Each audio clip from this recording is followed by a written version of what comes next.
Somewhere in the bowels of the city that never sleeps, Kevin McCullough, radio host with Salem Media, is a man also not sleeping. Syndicated radio talk show host Kevin McCullough. And that guy would like a word with you.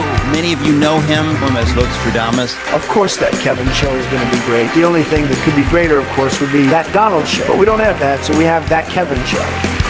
Featuring the music of Dick Tunney and the Dream in Color Orchestra. And tonight, he's the senior medical mind at Fox News, Mark Siegel, MD. He's gravely concerned about an unseen war, Dr. John Iden. The Holderness family proves pickleball ain't just for Grandpa. She's the mean girl, Michael Lynn Hansen, and Rachel Lampa in the spotlight.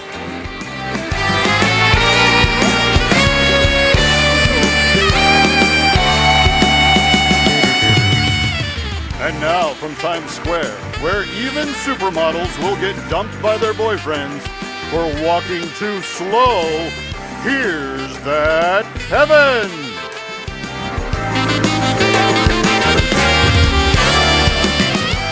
That's rather harsh, isn't it? I mean, not that she has to be a supermodel, but I would just think that supermodels might be worth it to be a little bit patient wherever they got to go. Although I've got to fess up, this week was UN week in New York, and I know that the rest of the world is fascinated by that, probably thinks it's very cool to have, you know, the entirety of the world community coming and representing itself and giving speeches and so forth. Most New Yorkers just want them to get out of town. You double park on all of our East Side streets, your little diplomat license plates, you get tickets on those cars. You never pay those tickets. We never see that revenue. And I was talking with my Friday night co-host, Christine Nicholas, the great Christine Nicholas, the greatest PR guru on planet Earth. She was on this show, actually, a little bit earlier in the year. But I was talking with her on Friday night, and I said, here's what you do. You level the UN, you kick all the diplomats out, we turn that into parking garages. Now you're talking. Make some money off these things. No, it's but so if you can't drive, and if your driver can't drive, and if your Uber driver can't drive anywhere, then you end up walking a lot. So there are a lot of very tired little female feets in New York this weekend from the high heels that they wear everywhere because they want to look good, but then they had to walk a lot, and it was just not a good week. Anyway, that'll be done. UN will be over. They'll be on their way. We'll be back to normal here in the world's greatest city. Anyway, glad to have you with us. Welcome in. We got a big show for you tonight. Dr. Mark Siegel's in the house. He's going to talk about some serious stuff. In fact, first hour is going to be pretty serious all the way around, because then Dr. John Eibner is going to join us. There's a war going on that you don't know about because nobody's covering it. And it's a war that is dangerous and is killing people, and massive numbers of people are going to die if Congress doesn't get involved. And if we don't in some way say, hey, put an end to this, which is what we're hoping to help make happen tonight. But it was a sad week all the way around for America.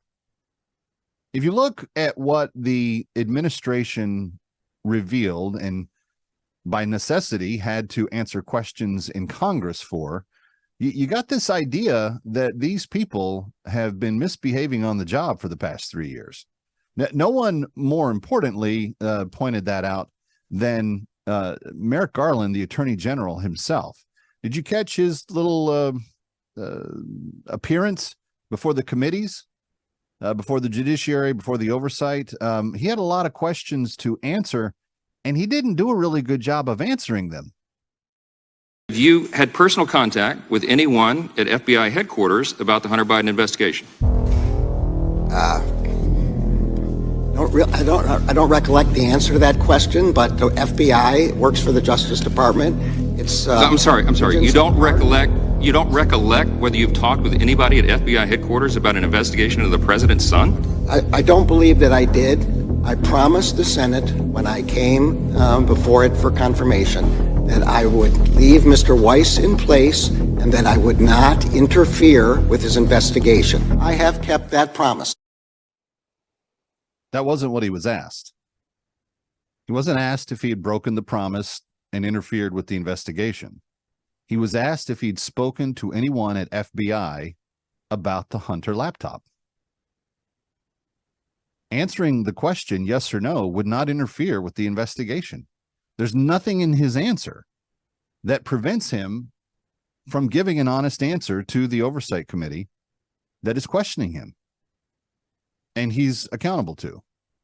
He's accountable to we the people. The representatives of the people are those that are in the House. The House is questioning him about his odd, strange coincidences of how the investigation unfolded, why he didn't name someone a special counsel at first and then did later after the plea bargain deal fell apart. I mean, there's all kinds of ramifications to whether or not he was in communication with the FBI, senior leadership at the FBI. And as the Attorney General, it would be perfectly within his right and duties and probably responsibilities to be in conversation with them. You can converse with people without interfering with people. That wasn't the worst thing that he had to face, though, this week. There was another moment that was even more outrageous.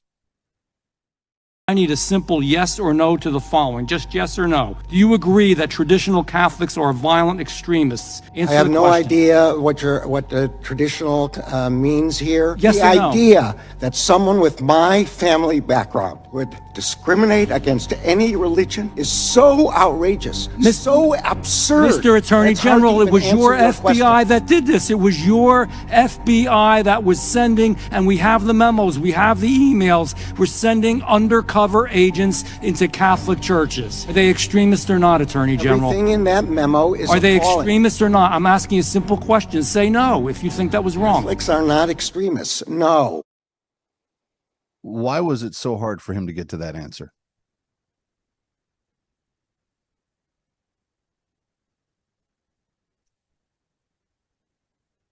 The memo is an anathema to American law enforcement.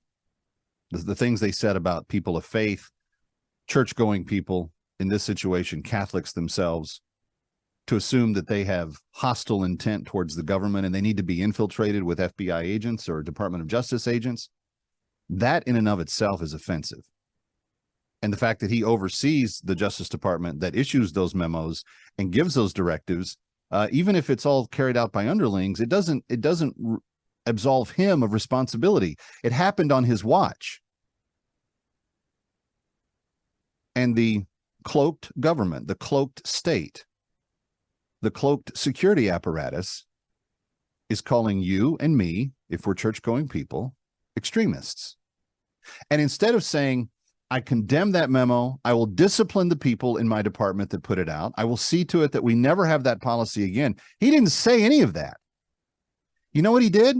He played the Jew card.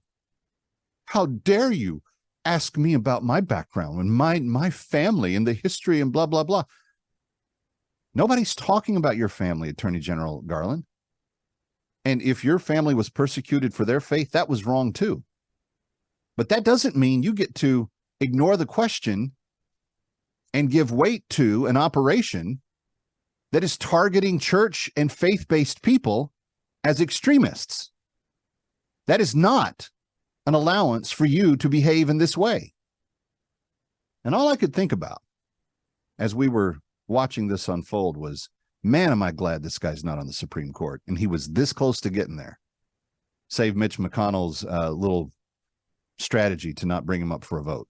Whew. Man, did we dodge a bullet. But I want to end on something positive.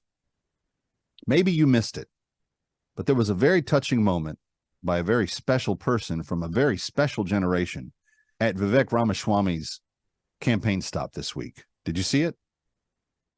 A veteran of World War II. The words you're saying are exactly what my generation grew up in. Children, adults stood at attention and crossed their heart when the flag passed by in the parade. School started with a prayer and the Pledge of Allegiance. That's no longer going on. There was a loyalty and pride in America. Children were leaving school 12, 13 years old and joining the service to protect our country. There was one country, America. and I like your policies. I love to hear it because it's what I remember. Thank you very much. You're my hero. You're my hero. They are our heroes, the greatest generation. And that's why I want you to come with me to Normandy, England, and France next year to celebrate the 80th anniversary of that generation's liberation of Europe from the Nazis. We have to remember the evil that's been defeated so that we can live in the freedoms that we have now. Come join us. ThatKevinTour.com for all the details. ThatKevinTour.com. Coming right back from New York. Don't you change that dial.